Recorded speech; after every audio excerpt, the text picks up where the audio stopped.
Cuando tú hablas de una obra falsa, siendo concisos, hay que definirlo de una manera muy sencilla. Una obra falsa es cualquier obra que no está hecha por el autor original, ¿no es cierto?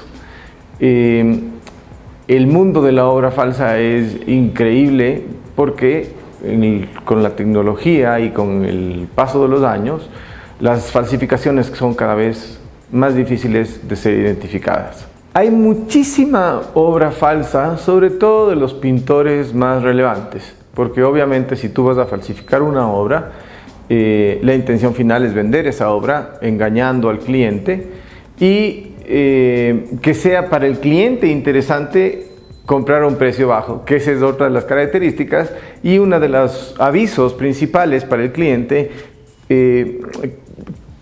que podría ser una obra falsa, ¿no es cierto?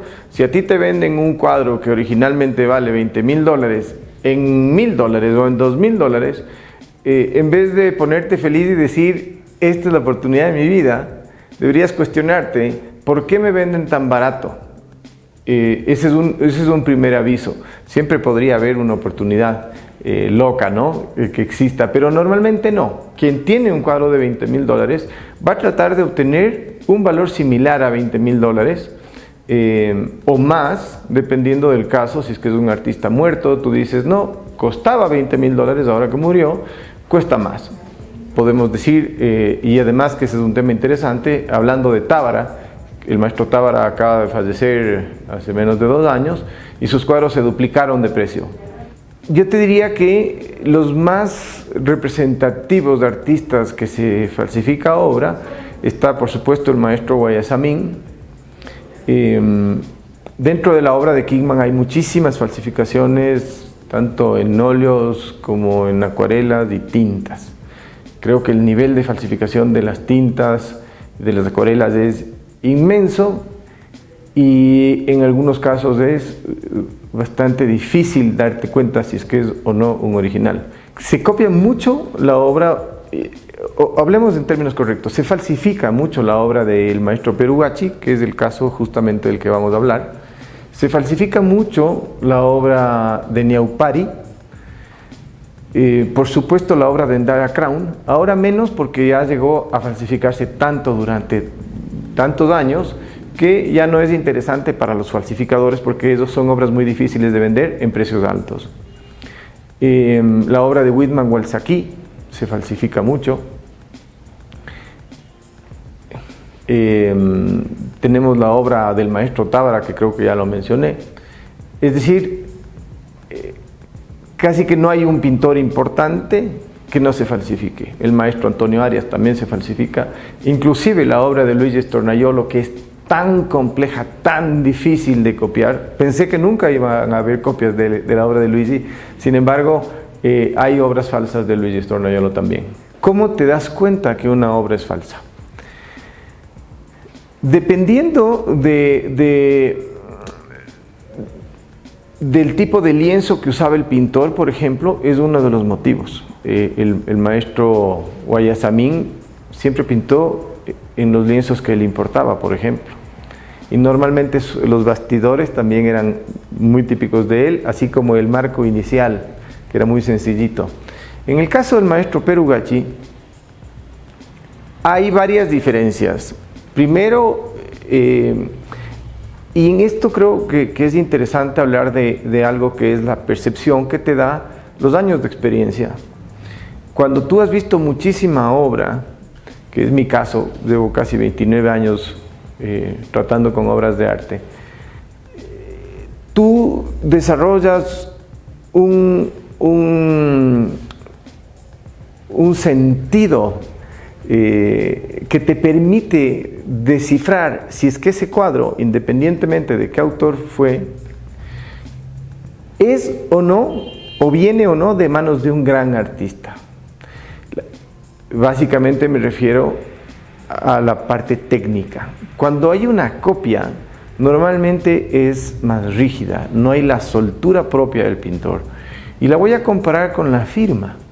Cuando nosotros firmamos un documento, alguien nos puede calcar la firma o puede repasar tantas veces hasta que le salga similar. pero nunca va a haber la soltura. El pintor, cada uno de los pintores tiene una forma de mover su pincel, una forma de utilizar la espátula, que es muy característica. Y aunque quien copia, y esto también es interesante rescatar, quien copia es un muy buen pintor. No copia cualquiera. Tienes que ser un muy buen pintor, corrompido por la necesidad de dinero o porque los corredores de arte que conocen muchos pintores, identifican un pintor que podría falsificar a un pintor de manera específica, porque su técnica es similar, porque tiene esa habilidad que ellos descubren, los corredores de arte, y le dicen, ¿sabes qué? Falsifícame la obra de tal pintor. Los pintores normalmente no son quienes falsifican por propio peculio, sino que son corrompidos por los corredores de arte, quienes además les ofrecen vender muchísimas de sus copias y hacer más dinero que con su obra propia. Es un poco el camino por el que se desarrolla este tema de las cosas. Vamos a notar que la cromática, los colores que usó en este cuadro son muy típicos, muy propios, muy personales del maestro Perugacci. Y yo te diría que cada pintor desarrolla una cromática, tiene cierta tendencia al uso de ciertos colores y de ciertas tonalidades de los colores.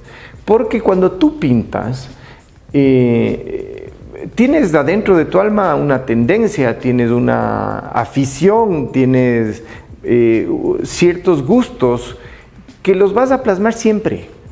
Aunque vaya variando tu obra, siempre va a ser identificable. Cuando tú ves un cuadro de Guayasamín, sabes que es un Guayasamín, aunque sea de los años 60 o de los últimos años de su vida, ¿no es cierto?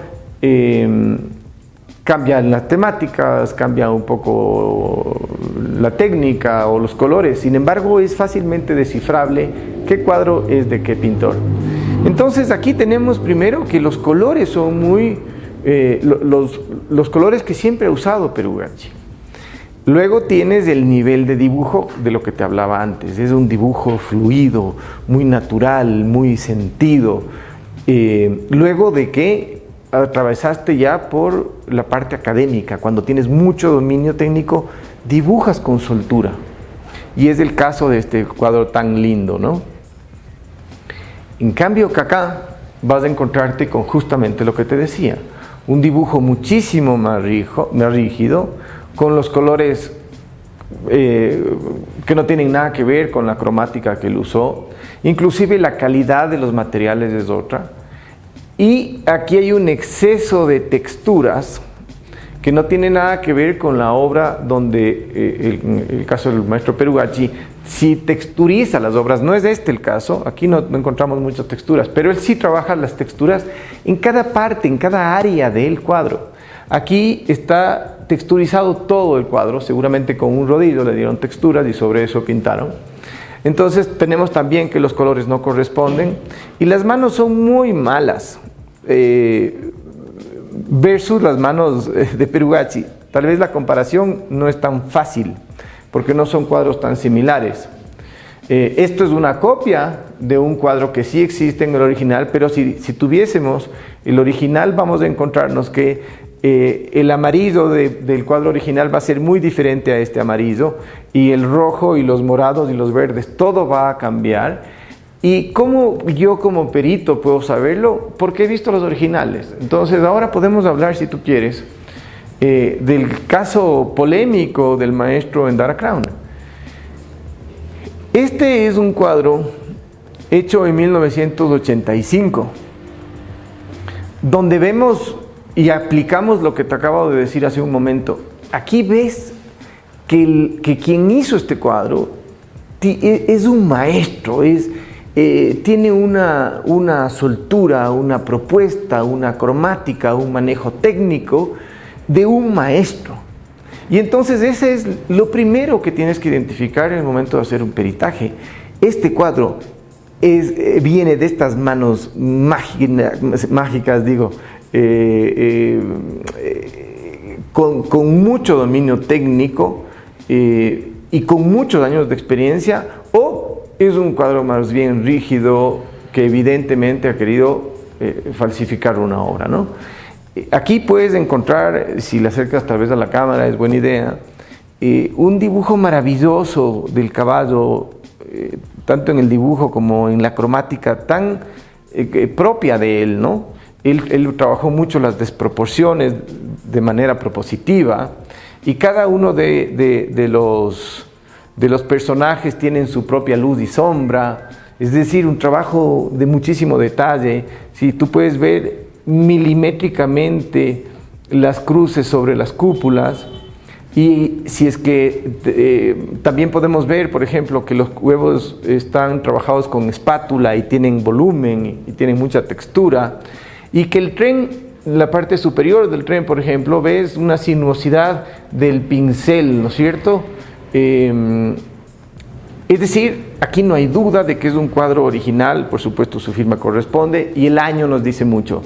Ahora bien, cuando tú tienes un cuadro de estos años, tienes que fijarte que la tela, que los materiales del bastidor también correspondan a la época.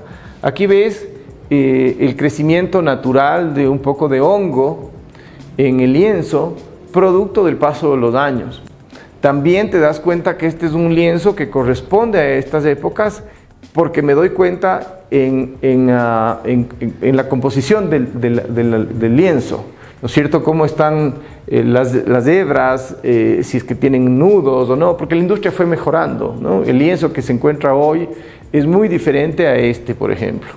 Y en este caso además está con el bastidor original, donde se utilizaba goma blanca para pegar las esquinas, y le hacían con una piola, armaban los bastidores. Y encuentras basuritas y cosas, ¿no es cierto?, que te dicen, este cuadro tiene la antigüedad que efectivamente le corresponde. Luego, para poder comparar, nos encontramos con este cuadro, donde ves rigidez, no corresponde la cromática. Este tren, por ejemplo, está hecho seguramente con líneas rectas ya no trazadas con la soltura del pintor que originalmente las hizo. Se utilizaron, ya no hay el dibujo suelto, sino más bien un dibujo rígido. Nuevamente nos topamos con que la cromática no corresponde. En el caso de Endara, una de las características fueron las casitas y las tejas de cada una de las casas. Estas tejas no corresponden al tamaño que él trabajó. Él siempre hizo unas tejas mucho más pequeñas, cada una de ellas tenía su luz y su sombra. La cromática de los techos tampoco corresponden, ni el dibujo, ni las luces, ni las sombras de cada una de las casas que él también trabajaba y que fue parte muy característica de su obra. La forma en que están hechas las montañas, que dicen algunos talleristas que eso él solía siempre hacer. Una vez que muere el pintor, si es que se vuelve muy difícil saber si es que hubo o no mano de él en la obra. Estoy hablando específicamente de la obra de Endara Crown. Aquí es otra historia. Aquí hay solamente la mano de un maestro, y ya conversamos cuáles son los motivos por los que lo desciframos. Aquí tenemos un cuadro de 1990, y aquí sí encontramos que cada teja es perfecta, minúscula. Los huevos están trabajados con espátula y con un poquito de textura. Las sombras de cada una de las casas y las tejas corresponde a la obra. El lienzo, la antigüedad del lienzo también. Pero esto ya es una época donde él trabajó con talleristas. Esta no. A finales del año 84 su primer tallerista fue César Mejía, pero comenzó con las partes básicas, ¿no? Fondos y cosas de esta naturaleza. Este cuadro, para mí, es hecho por la mano de Endara Crown. Aquí yo no veo manos de talleristas.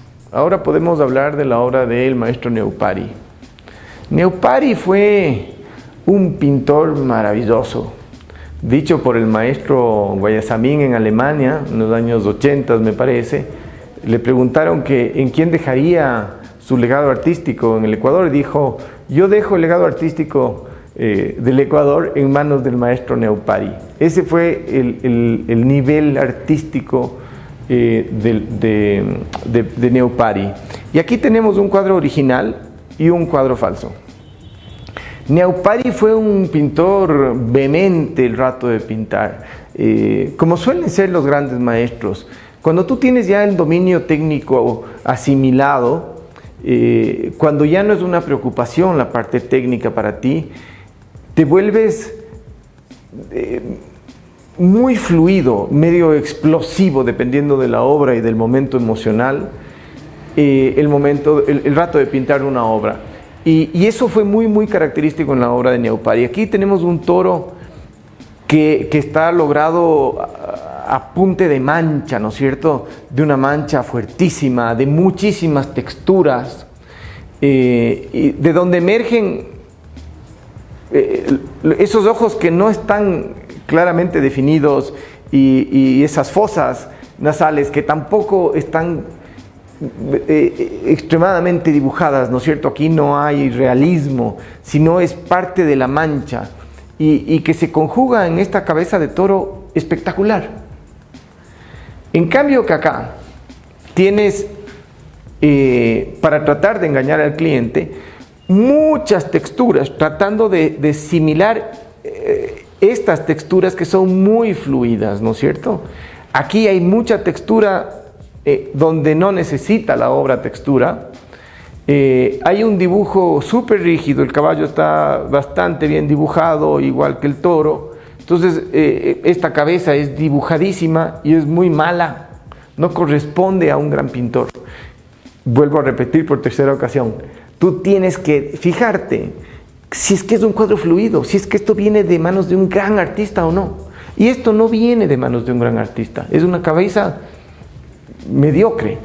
Y si luego te fijas en el rostro de quien monta el caballo y las proporciones del cuerpo, pues es una cabeza chiquitita con un cuerpo súper voluminoso.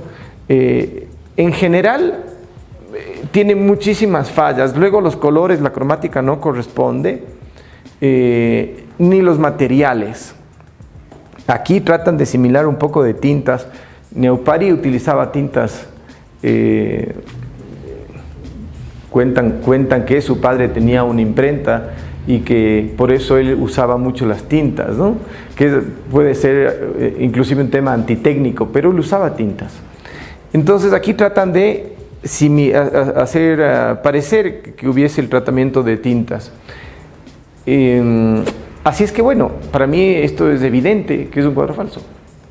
Luego tienes nuevamente el tema de los lienzos, si corresponde o no a la época. Se hace un análisis de los hilos y te fijas que corresponde, este es un lienzo también viejo, con la firma muy fluida del maestro Neupari. Él solía ponerles nombres a los cuadros, cosa que no ocurre con este cuadro. Estas son las formas en que tú te vas dando cuenta si es que el cuadro es original o no. Pero es un tema de experiencia. Los peritos podemos estudiar mucho, sin embargo, si no has tenido a tu alcance la posibilidad de ver un cuadro original de X pintor, no podrás saber si te estás enfrentando a un cuadro falso. Necesitas tener esta referencia para poder comparar y definir si el cuadro es un original o un falso. Ahora quiero hacer esta comparación de una obra original y una falsa del maestro Joaquín Pinto. Aquí vamos a encontrar una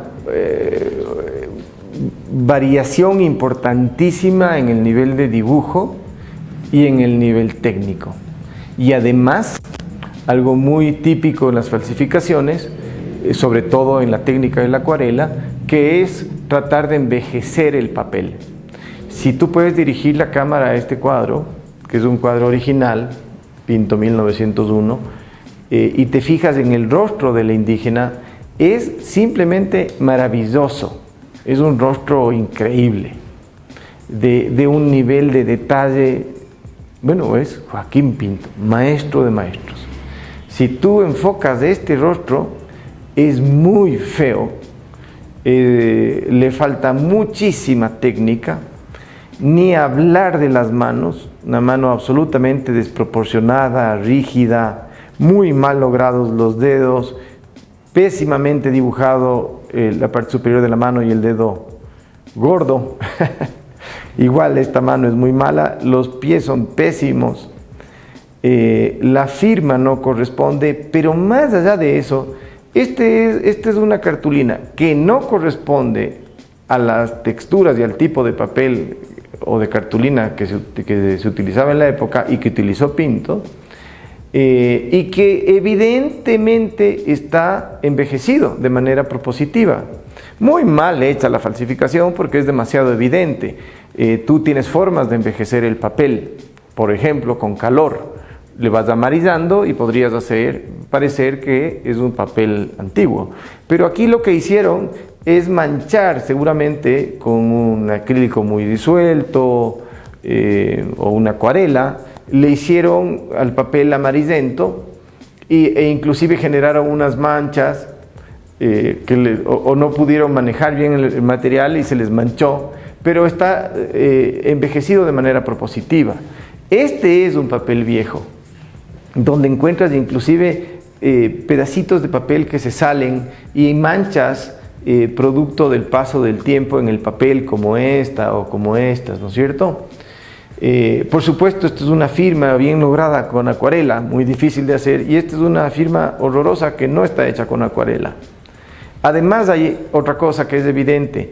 Aquí tienes el nombre de la obra hecho con rapidógrafo y que se nota que es nuevo, porque la tinta está muy, muy oscura.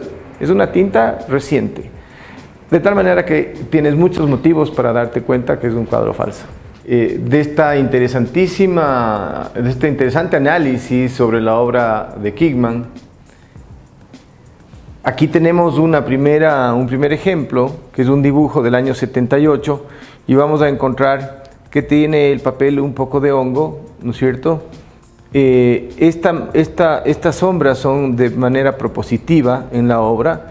El dibujo es buenísimo y mira los pies, las manos, son tan características y tan bien logradas bajo esta perspectiva del dibujo de la figura humana de Kingman. Luego vamos a pasar a esta acuarela que nos deja algunas inquietudes. Si tú comparas estas manos con esas manos, tienes para dudar, ¿no es cierto? Pero tampoco es un trabajo fácil, porque los pintores no siempre, o más bien dicho, los seres humanos, pasamos por diferentes momentos emocionales, no en el año, en el día o en el transcurso de una hora. Puedes estar triste y melancólico y pasar a la euforia. Puedes querer hacer un dibujo muy rápido, muy sencillo, o puedes estar muy concentrado en que el dibujo sea maravilloso. Todas estas cosas pueden pasar y es difícil definir si es que es un tema emocional por el cual cambió un poco su nivel técnico y de dibujo, o si es que es una obra falsa porque hay otros indicadores que así lo demuestran. En principio, a mí no me gustan tanto estas manos, pero hay cosas que me permiten pensar que este es un cuadro original de Kingman. La cartulina tiene la textura adecuada de la época. Tenemos una cartulina con los años que debería tener según el registro de la obra de 1990. La firma está bien lograda, podría ser un cuadro original. Y el que yo no tendría ninguna duda es esta acuarela. Aquí vemos que el nivel de dibujo es buenísimo, la perspectiva que se trabaja. Este es un cuadro original. Solo que hay un detalle. Aquí tú ves la textura de la cartulina, que es muy similar a la textura que encuentras en esta cartulina, que sí es una cartulina original. Cuando le saqué de la enmarcación, porque estaba con vidrio este cuadro, me di cuenta de una cosa. Aquí ves textura, aquí ves textura. Por la parte de atrás, como es evidente, tienes la misma textura. Aquí tienes la misma textura que en esa cartulina, solo que cuando le das la vuelta, tienes una cartulina nueva, con una textura contemporánea, es una textura actual. No tiene la misma textura que por la parte posterior. Y entonces comencé a analizar y me di cuenta que esta textura, acércate por favor, es producto de una copia a color. Lo que estamos viendo en este momento es una copia a color hecha en cartulina, impresa en cartulina. Atrás de un vidrio es prácticamente imposible, más aún si es un vidrio sin reflejo, es prácticamente imposible darte cuenta que es un cuadro falso. Así es que este tema del peritaje requiere de ser muy, muy analítico, muy meticuloso. Y bueno, los años de experiencia son los que te han permitido conocer que los sellos, por ejemplo, atrás se falsifican. Te puedo hablar del caso de Picasso. Me han traído varios cuadros de Picasso, normalmente sobre cartulina, que en la parte posterior están con sellos de la casa de subasta Christie's o Sotheby's, a veces de museos, la firma de él, la firma de su representante, sellos con cera. Y entonces a mí me da risa cuando veo eso, porque es evidentemente un cuadro falso, que está lleno de sellos para engañar al posible cliente. Y este posible cliente realmente se asombra y dice, no, es que esto tiene un sello de Christie's, tiene que ser original, solo que tiene un sello de Christie's, un sello más abajo, otra vez de Christie's, tiene una firma de un museo, es decir, el exceso de registros no es cierto. Además, Christie's no pone nunca un sello en la parte posterior. El cliente cree que se está ganando la lotería porque le piden $1,000 por un Picasso, se mete al internet y ve que cuesta 300,000. Pero claro, son cuadros falsos, ¿no? El mundo del peritaje está lleno de gente perspicaz, muy inteligente, que utiliza esa inteligencia de manera mal concebida para engañar a los clientes, y esto no va a parar, desafortunadamente. Yo hago todo lo posible por sacar del mercado la obra falsa. Lo que suelo hacer es llamar al pintor y decirle, maestro, aquí tengo un cuadro falso suyo, yo no tengo la capacidad de romperle al cuadro o cortar su firma, pero usted sí, por favor venga a la galería y hágalo.